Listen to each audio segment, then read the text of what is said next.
Weekly stimulus for the week of August 21st. Week 11 on our back squat of 12 weeks. Same format, 3-2-1, wave, 3-2-1. So what you're looking to do here is to be heavier than last week. If you were not here last week, then here's your chance to hit a couple of heavy singles because we will be doing a 1 rep max on the final week, all right? This partner workout on Monday is a little weird, okay? So it's 4 time, 15, 12, 9, 6. This is how it works. It's a partner workout. One partner does the row, 15 calories, all right? The other partner does the burpees. After partner 2 completes the 15 burpees, partner 1 will stay in the rower and do the round of 12. Burpee does 12, 9, 9, 6, and 6. So you will stay in the rower for the duration of your rowing intervals, and you will stay on the burpee for your burpee intervals. But once the person does 6 burpees, you'll flip-flop, all right? The person who did all the rowing, after they do the 6 calories on the row, their partner will do 6 burpees, and then they'll go and do 15 burpees. Their partner will row 15, then 12, then 9, then 6. Girls, on the row, you will row 12, 9, 9, 6 on rounds respectively. All right? It's on a you go, I go. So, all right, one person is working at a time, all right, but person 1 will do all 4 intervals as a row, and the other 4 will do burpee, okay? All right. Tuesday's 10 round for time, 3 snatches, 30 crossovers or double unders or singles, and a 300-meter run. So this run is kind of sneaky. It's 3K in running, okay? So you're talking about 1.5 miles, somewhere around that time frame is how long you're just going to be running. If you have double unders, that's great, but give crossovers a chance. If you have singles, that's great, but give double unders a chance. You can add weight here on the snatches, just don't exceed the starting weight. So what I mean, like coaches, maybe you have some new people or have some people that are just like, hey, you know what? I don't know what weight I'm going to feel comfortable with. Feel free to let them start at like 95, maybe round 2 or 3. They go to 115 and so on, as long as they do not exceed the weights. You want to pick a weight that's challenging but doable.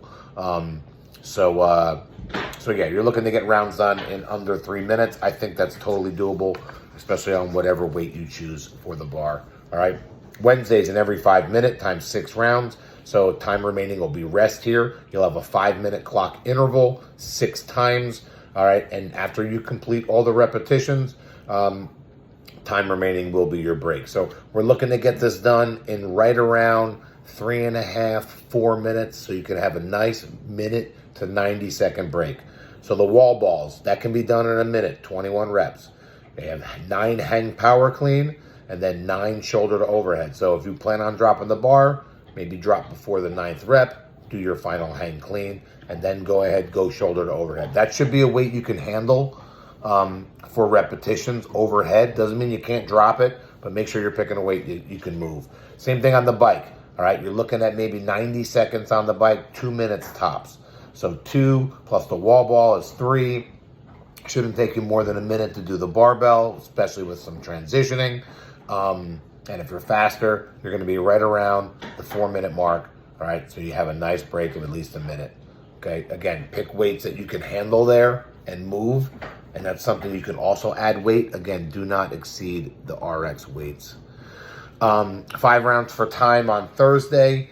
So this is a bookended workout. You're going to start with a run, all right? Then you'll do 6 squat cleans. They can be singles or touch and go. You'll do 40 double unders. After 40 double unders, you'll do 4 bar muscle up or 8 chest to bar or regular pull up. And then you'll end on the run. So this has a 2-minute and 30-second break between the rounds. So you should be moving pretty steady, all right? Especially on some of the early rounds 1 through 3. And then you can pick up the pace a little bit, all right, wherever you feel like you can, all right? Even if you're someone who can do 1 bar muscle up or 2, all right? You know, it's a 2 to 1. So, you know, let's say you do 2 bar muscle ups, do 4 pull-ups, okay? Again, double unders, it should be something you feel comfortable with, or go to singles and squat cleans. Again, you don't have to touch and go those reps, but it should be a weight you can move. Friday, week 10, and our final week, we're benching. We have 12 minutes to establish a 1 rep max. So if you're partnered up with a bunch of people, that's fine. Okay. If you don't know really how to attack a 1 RM in 12 minutes time frame, do a couple of warm-up reps of, very light weights, barbell, 75, 95, all right, 2 to 3 reps at max. Then start working up to maybe somewhere that you feel kind of challenging, like 80% kind of, all right? And then just start hitting singles. For me, I like to do a lot of repetitions. It helps to get me warm. It gets me accustomed to heavier weight. So I'm going to hit a bunch of singles, especially in a 12-minute time frame. That's a lot. For some of you guys that might not have any idea how to attack it, think about EMOMing. Do 1 or 2 reps every minute on the minute for the first 6 or 7 minutes, and then pick a weight and do it every 2 minutes for the last 3 or 4 sets, just so you have a little bit more of a break, or every 90 seconds. You can determine that on your own, all right?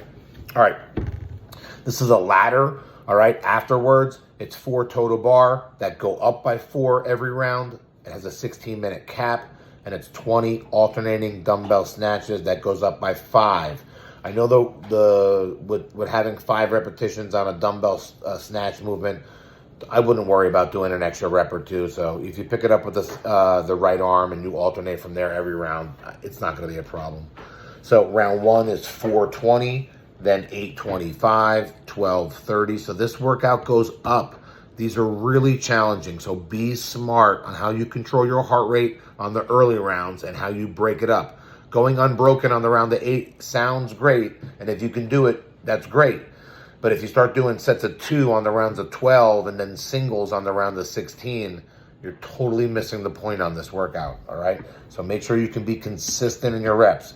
If you've saved yourself a lot of energy and you get to the round of 20, then go big there, okay? Dumbbells are something that you should be able to handle, all right? Between these rounds, you have to do a 50-foot overhead walking lunge. So the setup on this is that you're going to have your back to the rig. You'll lunge in towards the middle of the gym, 25 feet. You'll turn back around, and then you'll go ahead and do your next round. So be smart on how you break that up. This one's going to get ugly fast, I think. All right, so Saturdays in every 4-minute times 8, so it's 32 minutes. So coaches, give them a good amount of time to warm up, but keep them on track. They have a 400-meter buy-in run, and then time remaining, they're going to AMRAP, all right? It's a partner workout. I'm sorry, Saturday's a partner workout. It's every 4 minutes for 8 rounds. You both run together. When you come back, you AMRAP, all right, the workout. So it's 5 deadlift, all right, 4 wall walk, and then 9 box jump over. So the run's going to take you a good 2 minutes. It's going to give you a good 2 minutes to work inside. When you come back, let's say you did 8 box jumps, come back, you do 9 box jumps. So that means that the faster runner, if they get back a little early, they could start going ahead and chip away. So when your partner comes back, all right, you could have, accumulated some more reps, all right? And you run together. All right, Saturday's 1-minute stations. You'll distance row, sledgehammer, sled push, med ball, sit up, devil's press, pull up, run 200, crossover double unders and or singles, and a plank. Have fun, guys.